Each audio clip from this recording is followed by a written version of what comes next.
नमस्कार दोस्तों, अभी इस वक्त हम मौजूद हैं उत्तर प्रदेश के बनारस ज़िले में और आपको दिखाने वाले हैं एक डेयरी फार्म। जिस डेयरी फार्म पे हम मौजूद है इसका नाम है बीरू सरदार गौशाला। यहाँ पे लगभग 45 के आसपास पशु अच्छे पाले गए हैं, जो आप देख सकते हैं पूरा लाइन से रखे गए हैं। व्यवस्थित ढंग से ये डेयरी फार्म चल रहा है। तो पूरी जानकारी यहाँ के ऑनर से लेने का प्रयास करेंगे, पूरी बातचीत करेंगे। नमस्कार सर। नमस्कार सर, हमारे दर्शकों को एक छोटा सा परिचय पहले आप अपना दे दीजिए। मैं शिव कुमार फौजी, ग्राम इंद्रवार, पोस्ट बीरापट्टी, जिला वाराणसी। जी।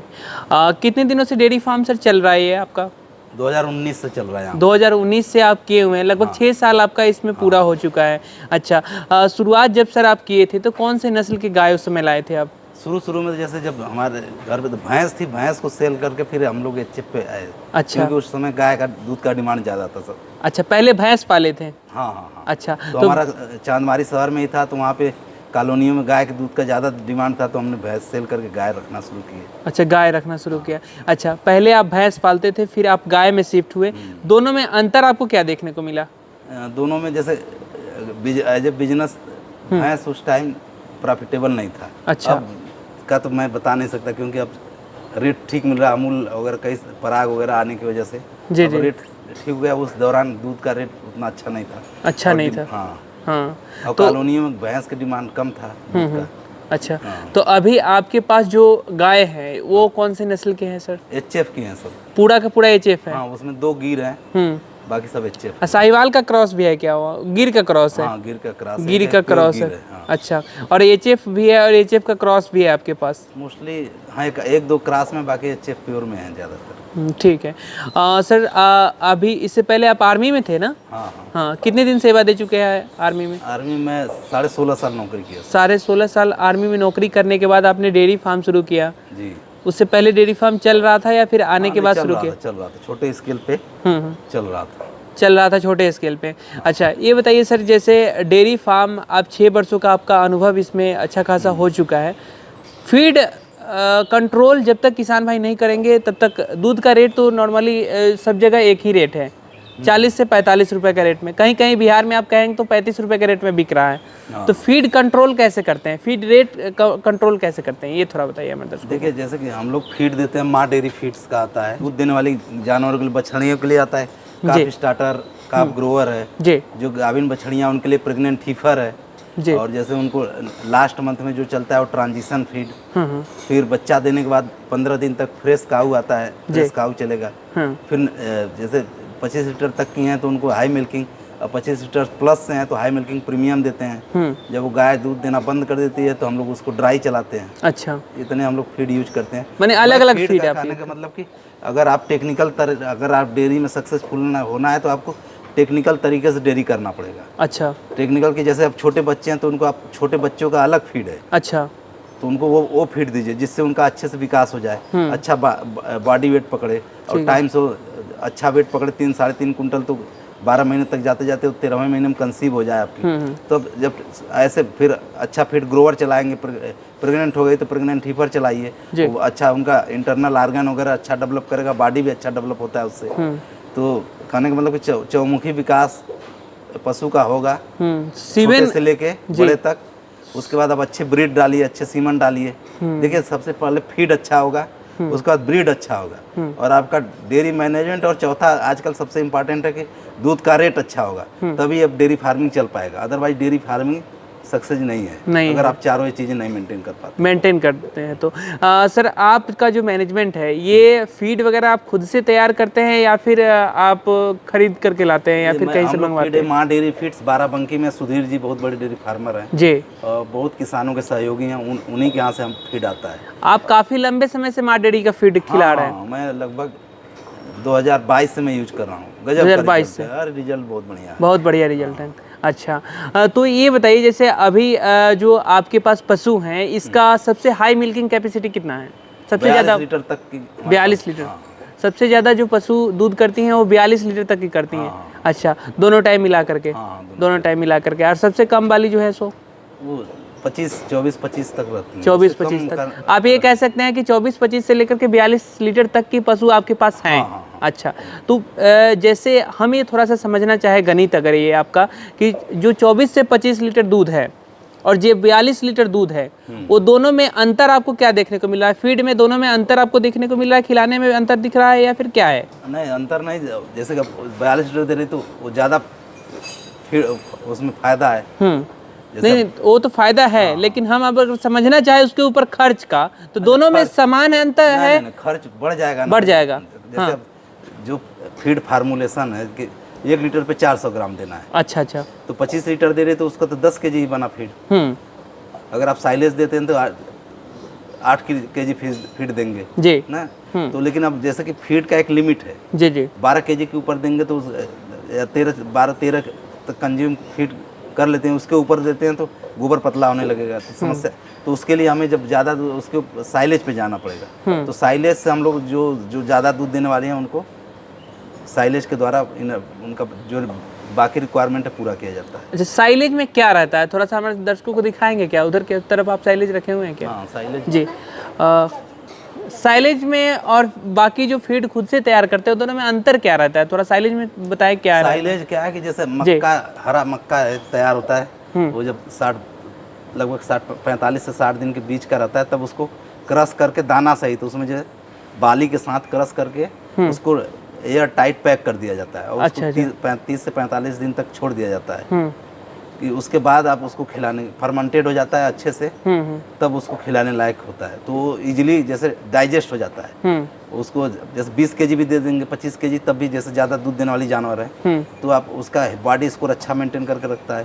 और फीड भी जैसे कि अब 400 ग्राम के रेशियो से अगर जोड़ेंगे 40 लीटर 42 लीटर गाय के दूध का है, तो 16 किलो 17 किलो फीड हो जा रहा है, जबकि उतना पचा नहीं पाएंगी क्योंकि 12-13 किलो के ऊपर उनका जैसे रीमन डिस्टर्ब हो जाता है। तो उसके लिए हम फिर वो साइलेज पे जाना पड़ेगा। बाकी जैसे 12 किलो फीड दे दिए, उस 4 केजी और फीड की एनर्जी को कवर करने के लिए हमें फिर साइलेज देना पड़ेगा। अच्छा, 42 लीटर वाले जो पशु हैं उसको सर आप फीडिंग करा रहे हैं, टोटल अगर कॉस्ट की बात करें, खर्च की बात करें, तो कितना खर्च उस पे गिर रहा है एक पशु पे? हाँ, एक पशु का जी, जैसे 42 केजी वाली है जी, तो उसको हम 12 किलो फीड देंगे, ठीक है, तो 32 रुपए के हिसाब से 320, मान लीजिए 400 का फीड हो गया उसका। जी जी, 400 से कम का, मोटा मोटा 400 मान लीजिए।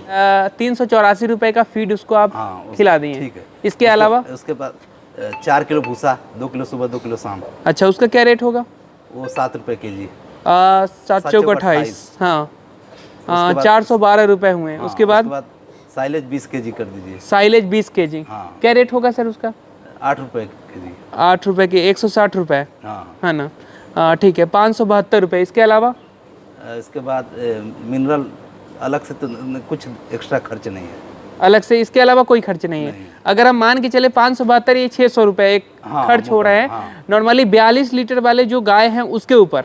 अच्छा, अगर ये मिल्किंग कैपेसिटी अगर 42 लीटर है सर, तो रेट क्या मिलेगा? अगर जो बिकेगा तो कितने का बिकेगा दो? जैसे हम लोग जैसे बंदी जा रहा है तो वही रेट है 55 रुपए।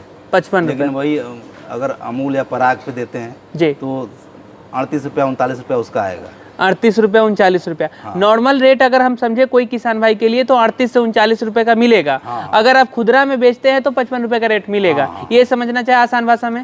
ठीक है सर, अगर 38 रुपए के रेट से ही अगर हम करते हैं तो फिर 42 लीटर का यानी कि 1600 रुपए का वो दूध पर डे देगा, जिसमें 600 रुपये आपका खर्च हो जाएगा। माने एक गाय पे आप कह सकते हैं कि 1000 रुपए का बचत आप कर सकते हैं। अच्छा गाय अगर पाले तो अच्छी वाली, है ना, अच्छी वाली अगर 42 लीटर, अगर नॉर्मली अगर समझे सर 25 से 26 लीटर वाली जो गाय है उसके ऊपर क्या है, थोड़ा सा गणित बताइए हमारे। 25 लीटर वाली को अगर आप साइलेज नहीं देते हैं तो उसको 10 किलो फीड हो गया तो 320 रुपए का फीड हो गया। भूसा 6 किलो हो जाएगा जी, तो 40-42 रुपया का भूसा हो गया जी जी। उसके बाद बस हरा चारा अगर आप देते हैं तो हरा चारा इसको भी कैलकुलेट करते हैं, थोड़ा बताइए जी, बताइए तो शुरू से बताइए सर इसको। जैसे 10 केजी फीड हो गया 320 रुपए का, 320 रुपए का फीड हो गया। ठीक है सर, उसके बाद 6 किलो भूसा हो गया, 6 केजी भूसा हो गया 42 रुपए का। हाँ, 42 रुपए का भूसा हो गया। उसके बाद फिर हरा चारा अगर देते हैं उसको 20 केजी हरा चारा। हरा चारा का क्या रेट लगा सकते हैं आप? 2.5 रुपए केजी। 2.5 रुपए केजी यानी कि 50 रुपए का हरा चारा। 812 रुपए का इसमें भी खर्चा आपका गिरा है। नॉर्मली आप 25 लीटर दूध कैपेसिटी वाली दूध अगर गाय रखते हैं तो, है ना, तो इसमें सर अगर हम मान के चले कि 25 रुपये का रेट जाएगा ये। इसका 40 रुपये का रेट जाएगा। कैसे? वो ज़्यादा दूध देती है तो फैट थोड़ा सा डाउन रहेगा। अच्छा, ये कम है तो थोड़ा सा फैट SNF इसका ज़्यादा होगा उससे। अच्छा 42 अच्छा, लीटर वाली से। ओ ये एक अंतर दिखता हाँ, है। बहुत वही एक रेट में 1-2 रुपए का अंतर होता है। अंतर होता है, ठीक है। तो सर अगर हम बात करें तो 40 रुपए के रेट से ही तो 1000 रुपए का दूध हुआ, हाँ, ठीक है, जिसमें हम 412 रुपए खर्च निकाल दें हाँ, तो 600 रुपए के आसपास बचत हो सकता है इसमें भी। अगर हम आम तौर पे अगर अपने यहाँ समझे कि अगर कोई 4 गाय रख करके भी अपना चाहे तो भरण पोषण जीवन अपना अच्छे तरीके से चला सकता है कोई व्यक्ति। लेकिन 1 साल का जैसे अब एवरेज निकालेंगे हम लोग, जी, जैसे 25 लीटर वाली गाय का पूरे साल का, क्योंकि 3 महीने अच्छा दूध देती है। जैसे अक्टूबर में गाय बच्चा दी है जी, तो आपकी अक्टूबर, नवंबर, दिसंबर, जनवरी तक अच्छा दूध देगी। फिर फरवरी में कुछ घटेगी, फिर धीरे धीरे अप्रैल मई में जाके फिर घटेगी। तो अगर एवरेज निकाला जाए तो एक 25 लीटर गाय वाली का पूरे साल का एवरेज 17 से 18 लीटर आता है। 17 से 18 लीटर। हाँ हाँ, एक पूरे एवरेज आप बता रहे हैं। जैसे कि बीच में जो है 3-3 महीना 4-4 महीना 2 महीने ड्राई करते हैं। ड्राई करते हैं। अच्छा, एक चीज़ बहुत सारे किसान भाइयों को भी देखा गया है कि जो बहुत सारे पशु जो है सो सीमेन कंसीव नहीं करती है। ये क्या कारण हो रहा है अभी के समय में? बहुत ज़्यादा देखने को मिल रहा है सर। नहीं, उसके देखिए उसका 2-3 चीज़ें हैं जी, कि अच्छा फीड दीजिए, हरा चारा अच्छा दीजिए, ठीक है, और मिनरल की मतलब अपने दाने में मिनरल का अच्छा यूज करिए, या तो जो अच्छी कंपनी के फीड है उनको यूज करिए, तो ये शिकायत से बच सकते हैं। अच्छा, हरा चारा प्रॉपर दें। हरा चारा तो कभी बंद ना करें तो ज़्यादा बेहतर। हरा चारा में कौन सा चारा? ये सीजनेबल, जैसे आपके पास अगर जैसे अक्टूबर आए तो बरसिम शुरू हो जाएगा। इसके बाद जब गर्मियों वाले चरी, मक्का, ज्वार, ये सब जो है इसको यूज करना चाहिए। ये सबको यूज करना चाहिए। आपके फार्म पे सर अभी कितने पशु टोटल हैं? इस टाइम 42 हैं। 42 हैं। और मिल्किंग पे कितने हैं? मिल्किंग पे यही लगभग जी 22-23 हैं। 22-23 मिल्किंग पे है। हाँ। अच्छा, तो कितना मिल्क पर डे का मैंने रिकॉर्ड रहा है आपके फार्म पे? कितना निकल रहा है पर डे का? 2 कुंटल 60-50 यही जा रहा है, 2.5 कुंटल तक। 2.5 कुंटल पर डे जा रहा है। जो रेट क्या बिक रहा है सर? 55 रुपये जाता है। 55 रुपये। यानी कि आप जो भी अपने फार्म से जो मिल्क आपका दूध निकल रहा है वो सीधे के सीधे जो है सो घर में जा रहा है। हाँ, आप कह सकते हैं कि उसको आप खुदरा में बेच रहे हैं। हाँ, रिटेल में बेच रहे हैं, ठीक है। तो रिटेल में जैसे हम बहुत सारे जगह पे हम देखते हैं कि शुरुआत में जो डेयरी फार्म करते हैं उनको अच्छा रेट ना मिलने के कारण रिटेल में वो नहीं बेच पाते, इसके कारण अच्छा रेट नहीं मिलता है वो। तो ये बताइए कैसे मार्केट बनाएं आप, और किसान भाई कैसे बनाएं? देखिए क्या है कि मार्केट बना के, क्योंकि जो मेरी डेयरी थी शुरू में खुला वो शहर में ही था। अच्छा अच्छा। तो सामने से लोग डब्बा ले कॉलोनी वाले आके अपना दूध ले जाते थे। हाँ हाँ। तो धीरे धीरे वहीं पे बढ़ता गया। फिर जब वहाँ नगर निगम में आने की वजह से थोड़ा बंदी से बढ़ी, तो वहाँ से मैंने यहाँ शिफ्ट कर दिया। तो दूध वहीं पे बिकता है अभी भी जा करके। हाँ। और रोड पे एक दुकान खुलवा दिया, बाकी वहाँ से सेल होने लगा। रोड पे दुकान खोल दिए, वहीं पे सेल। अच्छा, जो दूध आपका ओवर हो रहा है उसको क्या कर रहे हैं सर?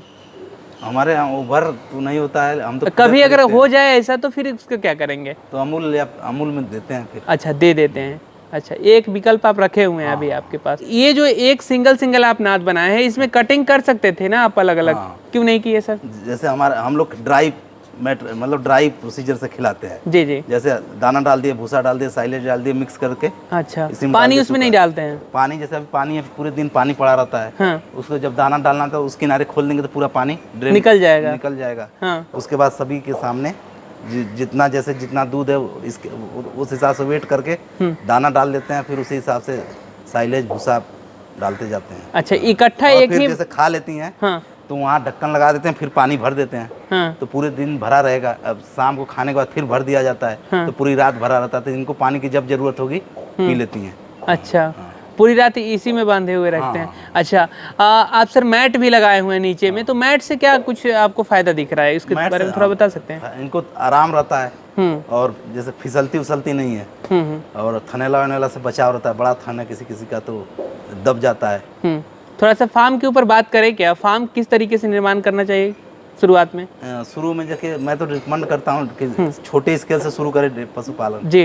जैसे 5 गाय, 2 गाय, 4 गाय, इससे शुरू करें। और कोशिश करें शेड ना बनाए, छोटे में जैसे उनको जैसे छप्पर लगा करके। देखिए क्योंकि पैसा दूध से आना है, आपके शेड से या बहुत बड़ा उससे नहीं आना है। तो बेसिकली आप गाय रखिए ज़्यादा, धीरे धीरे आप जब आप बड़े स्केल पहुंच जाते हैं कि आपके पास 40-45 गाय होगी, तब आप शेड बड़ा बनवा सकते हैं। अदरवाइज जब छोटे स्केल पे हैं तो छप्पर वगैरह या क्या बोलते हैं कि छप्पर वगैरह छोटा सा आप रख करके एक जिससे क्या कहते हैं कूलर खड़ का वूलर के उनको मतलब उसमें अच्छा व्यवस्था दें कि धूप और इससे बचा जाए। अच्छा, एक सवाल और सर हमारा रहेगा कि शुरुआत में गाय कहाँ से खरीदारी करना चाहिए और किस तरीके का गाय खरीदारी करना चाहिए?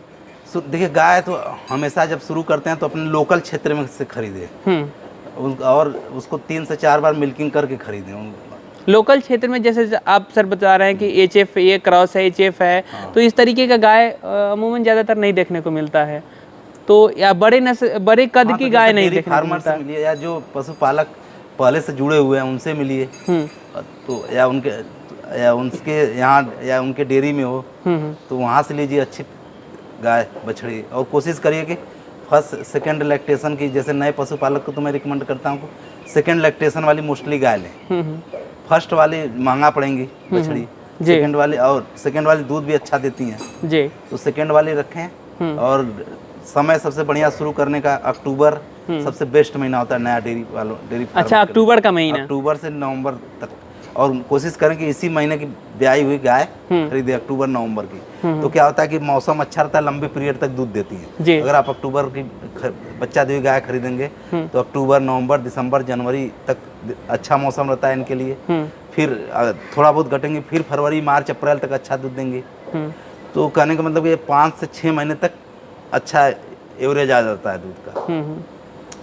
फिर जब मई जून होता है तो वो घटने लगेंगे। जुलाई, अगस्त, सितंबर में आप ड्राई कर दीजिए जी, तो आपका साइकिल पूरा हो जाएगा, चलते रहेगा जी। जो बड़े बड़े जैसे पंजाब वगैरह में हमने विजिट किया, कई के बड़े बड़े डेयरी फार्मर, उनका यही है कि अक्टूबर, नवंबर, दिसंबर में जितना है काविंग हो जाए, मतलब गाय सब सारी बच्चा दे दे, और जनवरी, फरवरी, मार्च में सब कंसीव हो जाए, मतलब चाहे वो टेक्निकली तरीके से या इंसेमिनेशन से जैसे भी वो कंसीव करा देते हैं। फिर क्योंकि वो साइकिल फिर अक्टूबर में जो है चलते रहे कंटिन्यू, हाँ, फिर बच्चा अक्टूबर से वो देना शुरू करेंगे, अक्टूबर नवंबर, तो उसमें फ़ायदा ज़्यादा होता है किसानों को, क्यों उस टाइम ज़्यादा दूध देती हैं।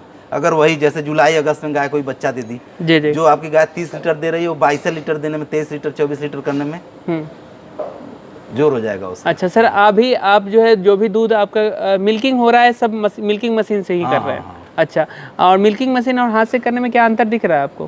देखिए, जो बड़ी जानवर उनका हाथ से ना करके मिल्किंग मशीन से करना चाहिए, क्योंकि 5 मिनट में दूध निकल जाना चाहिए मोस्टली गाय का।